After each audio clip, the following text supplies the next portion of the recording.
नमस्कार. आरोग्यदायी तृप्ती रेसिपी अंतर्गत आपण आज ओल्या हळदीपासून हळदीचं लोणचं कसं बनवायचं ते पुढे व्हिडिओमध्ये पाहणार आहोत. हळदीचं लोणचं बनवण्यासाठी साहित्य: हिरव्या मिरच्या, मोहरी, मीठ, मेथी आणि एक लिंबू. छोटी वाटी भरून मोहरी म्हणजे साधारण 1 ते 1.5 छटाक, 20 ते 25 हिरव्या मिरच्या, मेथीदाणे 2 चमचे, एक लिंबू आणि मीठ आपल्या आवडीप्रमाणे. लोणच्यासाठी ओली हळद: ही हळद स्वच्छ धुवून कोरडी करून घेतलेली आहे. हळद स्वच्छ धुवून कोरडी करून घेतल्यानंतर ह्यातील एक हळकुंड घ्यावं आणि साली कटरने अशा पद्धतीने पूर्ण हळदीचे साल काढून घ्यावी. अशा पद्धतीने पूर्ण हळकुंडाची साल काढून घेतलेली आहे. पूर्ण हळकुंडाची साल काढून घेतल्यानंतर सुरीच्या साहाय्याने अशा पद्धतीने हळकुंड कट करून घ्यावीत. लोणचं बनवण्यासाठी पूर्ण कट करून घेतलेली हळद कट करून घेतल्यानंतर हळदीमध्ये मसाला मिक्स करावा. वाटून घेतलेली मोहरी आणि मेथीची पावडर, मीठ, हिरव्या मिरच्याचे मध्यम आकाराचे कट करून घेतलेले तुकडे, एका लिंबाचा रस टाकून सर्व मसाला चमच्याच्या साहाय्याने व्यवस्थित मिक्स करून घ्यावा. चमच्याने मसाला मिक्स करत असताना चमचा स्वच्छ धुवून कोरडा करून घेतलेला असावा.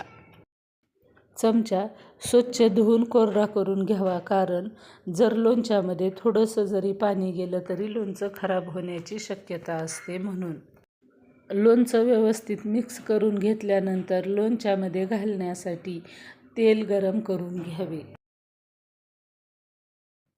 लोणच्यासाठी तेल गरम होत आहे.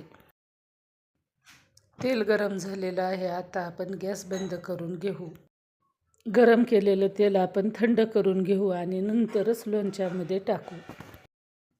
गरम झालेलं तेल थंड करूनच लोणच्यामध्ये टाकावं, म्हणजे लोणचं व्यवस्थित टिकतं आणि लोणचं खराब होत नाही.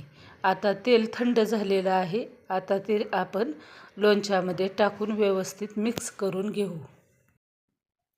ओल्या हळदीचं लोणचं आरोग्यासाठी खूप फायदेशीर आहे.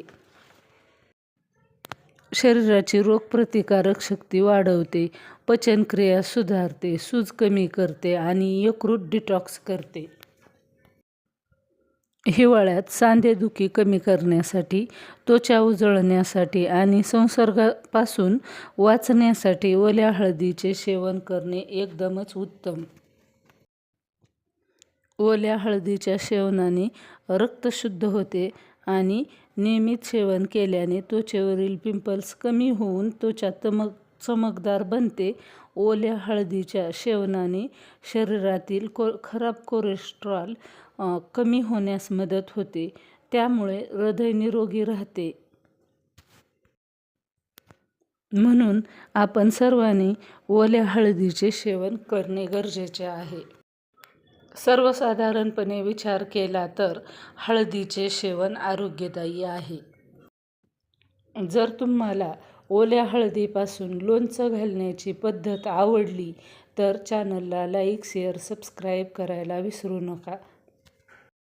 तसेच लोणचं घालण्याची पद्धत कशी आहे ते कमेंट बॉक्समध्ये कमेंट करून नक्की सांगा. Thank you for watching my channel आरोग्यदायी तृप्ती रेसिपी.